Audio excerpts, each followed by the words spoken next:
of people, and again, it's not wrong if you're looking at this, but a lot of mentorships at this moment, if you're in any others and you might be having an outlook there, are going, okay, we broke bearish, we can look for bearish here now. And this is the kind of areas we liquidate. Quick disclaimer, these videos are meant for educational purposes only. Anything said or shown in any of these videos are personal opinion and my perspective. Trading carries a high level of risk, so anything done is your responsibility.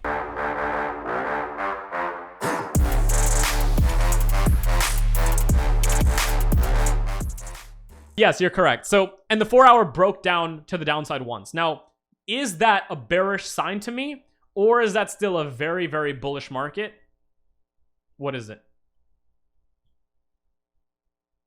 Just a liquidity grab. And what's the idea of it? If it's absorption or whatever we think about it, what is that showing us from a snowflake perspective? What are we thinking of that as instantly when it's an absorption? From a snowflake. Yep, reaccumulation. Exactly, right? That's where that Wyckoff comes in. That's where that understanding comes in. Multiple MBs in one direction. There's been a precedent set for the direction price wants to reach for. Price goes against that direction and then reclaims the opposite direction.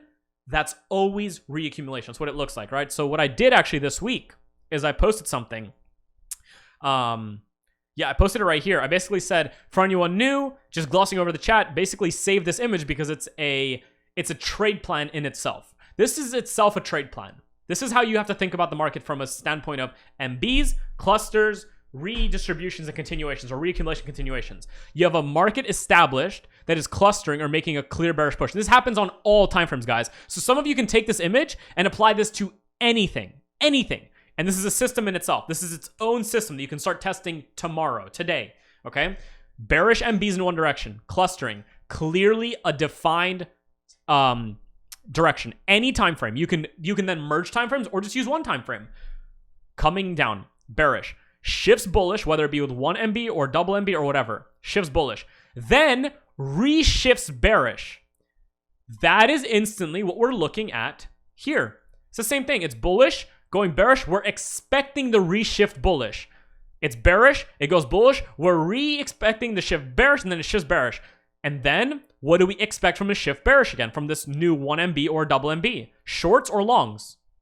Based on the current idea here, the setup here, right? Shorts, of course. Yeah, exactly. So this is a model in itself. A model that can help you, one, have normal contextual approaches, right? Or a model you can, two, completely build out a system for. Prior MBs are showing clear bearishness, goes bullish, reshifts bearish. That's instantly in our book a redistribution.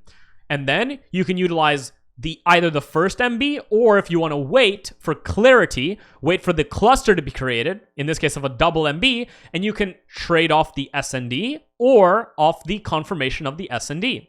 And that is its own system in its own right. So just remember this, take a photo of it if you'd like to. You now have access to it in the webinar, but this is its own system in its own way to tell a contextual story. And that's kind of what's happening here, right? Price, look at this. Again, guys, look at this. Bullish, moving bullish, shifts bearish, double MB, reshifts bullish, continues bullish. Still bullish. Everything's bullish. MB clustering, became bullish. Became bearish. What do you expect is going to happen this week? Likely, guys. What's going to happen?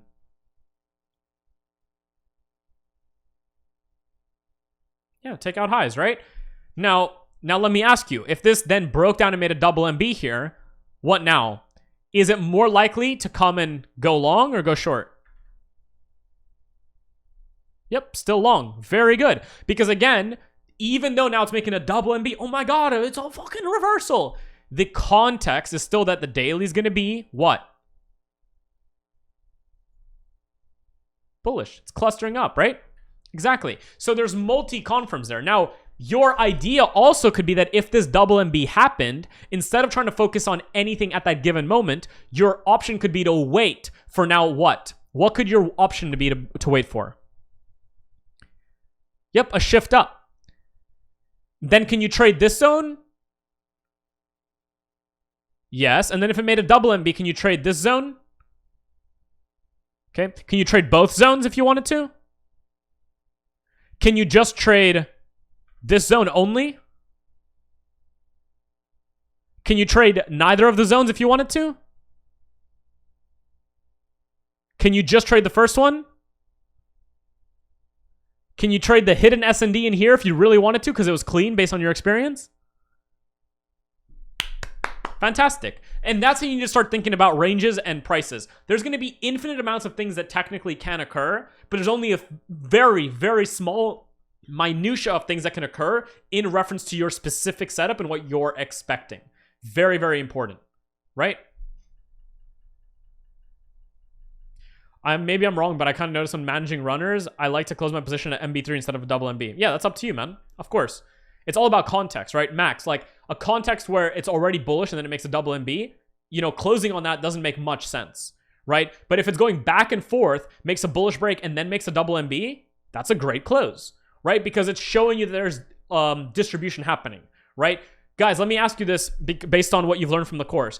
Do markets tend to come down in bearish MBs and then break up, make a good double MB, and then start kind of going long? Or do markets that want to reverse come down with bearish MBs or whatever it might be, break long, potentially re-break short, maybe even double MB break short, re-break long, maybe then re-break short one more time, and then hit the MB and then go long? Which one of these two show you usually a full reversal in price? Yeah, the second, exactly. And now, let me ask you this. Based on the two of these, which one looks more like an accumulation schematic based on basic section 3? Yeah, the second. Because it's undergoing significantly more, what do we call it? Weak to strong hands, a snowflake accumulation, whatever you want to call it. That's where, for the guy that asked a little bit earlier about the Wyckoff thing, that's how we're interpreting Wyckoff and using it. We're understanding that markets don't move in this fun little way that Instagram YouTubers love to now teach. This is not what markets move like in any way whatsoever, ever. Like, and they love to teach it this way, which is fine. You know, do what you want. That's why we're moving away from the fun SMC side of what people like to call SMC side, and we're working on understanding what makes markets reverse, what makes markets continue, what makes a higher time frame represent a lower time frame, where do the contexts exist, what kind of market conditions, if you're not using multiple time frames, exist for price to go in a given direction, like, you know, building MB clusters, breaking down, and then rebuilding those MBs up and then trading those MBs, right? That's what this kind of, you know, indicator is doing for you, by the way, when it's doing like this stuff. That's what I'm just drawing there. But that's how you have to start thinking about price. It's really important, okay? So more MBs on lower time frame equals more weak to strong hands. Reason for trend shift? No. More back and forth MBs after a clear MB run to one side is indicative of the opposite side's accumulation or reversal, accumulation or distribution. A multi-MB move in one direction accompanied by just a double MB or a one MB against it is actually usually considered a reaccumulation. It's likely to actually reverse and continue, which is what this trade here is based on, which is why, again, a lot of people here, despite the fact this just broke bearish, are expecting the move up now. And it's so important because a lot of people, and again, it's not wrong if you're looking at this, but a lot of mentorships at this moment, if you're in any others and you might be having an outlook there, are going, okay, we broke bearish, we can look for bearish here now. And this is the kind of areas we liquidate. This is what happens when you start thinking this way, because when you understand how trends develop and you're looking for buys up into this, all these people are looking to sell. And that's where these moves happen. And that's how you get positioned with quote unquote smart money or institutions or the composite operator or whatever. This is where it happens. And then these people here now are stuck not at looking at this long here. Now they're stuck zooming out like this and going, oh, it's heading for this MB. Oh, it's heading for this resistance. Oh, it's heading for this resistance. And that's where I'll sell. And that's where I'll sell. And that's where I'll sell. And that's where you see the transition for retail to start being bearish on the market rather than bullish. And that's actually someone just said something. Let's go and check out the community outlook to see what is happening with the retail crowd. Now, I don't use this, but look at this. Look at this. This was long 90% a few months ago, guys. Well, lo and behold, this is why things like this occur and how they occur. Guys, I haven't looked at this since the last time we had a webinar like months ago. This was all based on our way of viewing basic MBs in reference to MB clusters, double MBs, and all that fun stuff. And all I had to do was say, yep, this is a longing market now. It's looking very long. We might get the shorts before the longs, which is fine. That can happen. This is why we don't only use this, because just because it's 80% short does not mean it can't do this and then go long, because at this point, At this point, 90% will be short, right? That's how you have to start thinking about this. But you can't make this shit up. I just told you guys without ever looking at that most people are going to be selling here. Dumb smart money is going to be selling here. Most of them, when it starts taking them out, are going to start looking left as far as they can. Support resistance, or S&D. S&D, S&D, S&D. And this is all shorts for them. And that's where they are. That's them, man. Right there.